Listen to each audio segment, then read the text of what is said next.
There was a boy from a Nordberg town who sent the locals screaming. But now the boy's become a man, he'll start his evil scheming. The Overlord's back, and this time it's not the same Overlord you've played in the original. No, this is a whole new breed of evil. So let's see how evil he is, shall we? The story follows that of the ending at the expansion pack, Raising Hell, in which the old Overlord is trapped in the abyss and he had a son. The beginning will probably remind you of Nightmare Before Christmas, even though I think that was the purpose of it. Anyway, you are the new Overlord. You start out in the small town of Nordberg as a child. Destroy the kid's snow fortress and the big tree in the middle of the town. Soon you have to run away, cause in your absence a new power has taken over the lands, namely the glorious Empire, who has put a ban on all things magical. And also, there's no more obvious way to see that he's the son of the last Overlord than by hearing his conversation skills. Now, the story might seem a little bit straightforward, but it really isn't. By the time you get to the ending, you'll see that it's not what it seems. And just like the first game, it's probably gonna surprise you. And since it's written by the same person who did the first one, it's not that big of a surprise. Now, how they came up with fighting a Roman-esque empire is still confusing, since that's more in the past than medieval stuff. But whatever the reason, the art design did a great job of pulling that Roman feeling into the game. You also get to visit the old tower, which is now a magical wasteland. There's also a lot more diverse and wider enemies. For one thing, the elves aren't the depressed spirits anymore.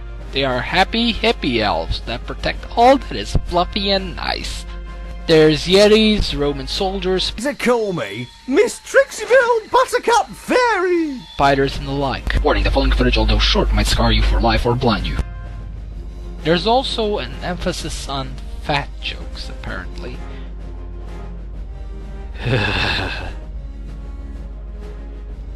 But the biggest change in fighting enemies is the formation ability of the Empire units.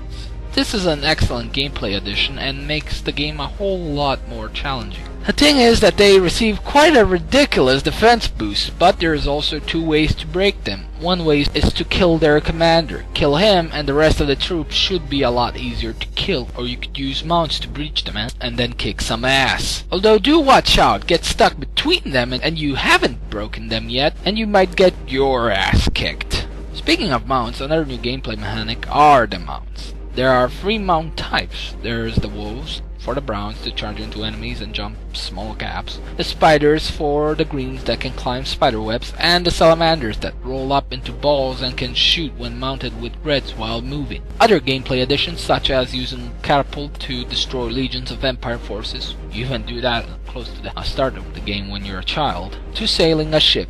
Sadly, these gameplay mechanics aren't used too often. The catapult section is the one used the most, but I wish there were more ship battle based parts. Some more variety is found within the gameplay by being able to turn usually harmless people into your slaves, in which they will act as cannon fodder that gets sent in first to attack the enemy. Or once you've taken over a town, will start paying tribute, mine, and or forge weapons for your minions to armor up. Another nice touch was the fact that you have minion guards around the settlement, which gives you the feeling that you've really taken over the town. You can either choose to enslave or kill all the people in the place you've conquered, but that's up to you. Personally, I see more profitable future in the enslavement business. The next thing I should mention, since the old tower is pretty much blown to pieces, is the fact that your tower is one huge stalagmite, or stalactite, whatever, it's underground, where giant floaty rocks surround it. But you get all the comforts of the old home, including the fact that you can actually sit on the throne now. The private quarters can be more customized now that you can have up to 3 mistresses. You can customize it any way you want, within the game's limitations of course. Since we're at the private quarters, this is where you also upgrade your 3 to 4 powers. Yes, this game has a lot less powers, sadly. I do miss the flamethrower spell. Anyways, the game has a lot less spells, but instead of finding new spells, you'll find spell catalysts, which are used to upgrade the ones that you have now. The one that you probably find last, you get ability to absorb one of your minions for health, buff him or use him as a bomb. The game has no dungeons sadly this time around, and no bugs that give out free life force, so it's kinda harder to get hold of them. Not too hard obviously. Fluffy rats! See? Poor fishy! Die, smelly furball!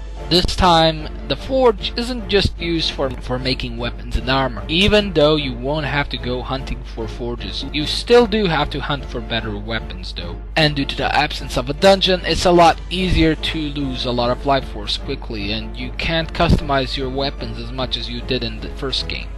But besides getting new weapons, you can also upgrade your minions' hives so that your minions don't start at level 1 but 2, 3 or 4. This will cost you each around 1 dark crystal and a lot of money. The place that the minions now live resembles a small town for some reason, but I kinda like that.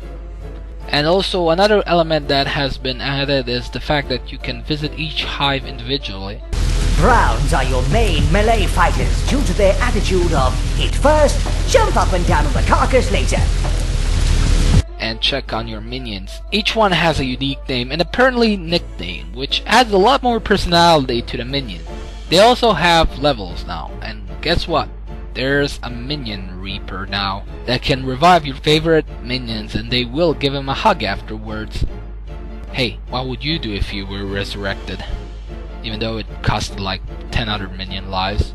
Almost forgot, you still need to find health, mana, and horde upgrades hidden in the world if you want to have a stronger overlord. You can also possess minions this time around, which is actually quite fun and adds to some unique mission designs. One mission you will have to dress up your minions as legionnaires to take over a catapult. And they also sing a song.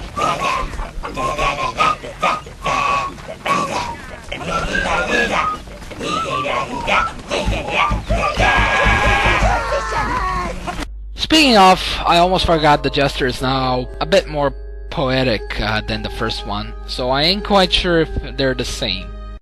Be gone, you beast, and make it fast! For if you don't, we'll kick your The graphics have received a tremendous upgrade over the first, but not only the great art design. If you hopefully didn't go blind when you saw the first Fat Fairy, the design of the minions has been improved, as well as giving that real Roman feel to the Empire. A rather nice little detail is that the color changes on your wrist. Armor plate? Depending on which color you choose, which is a rather nice detail. Overall, Overlord 2 still might have its problem with slight minion AI problems occasionally, but it's still a fun and unique game with lots of dark humor, good gameplay, and the most important piece: evil fun. So what you waiting for? Get out there and squash some gnomes. And the Empire while you're at it.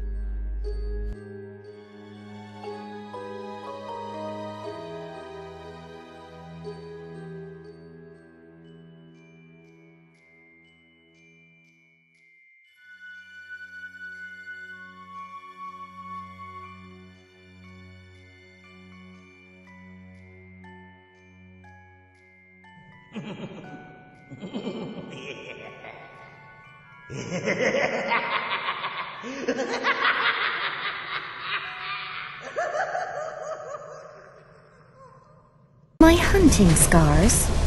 Come in, witch boy. I think it's time we got reacquainted.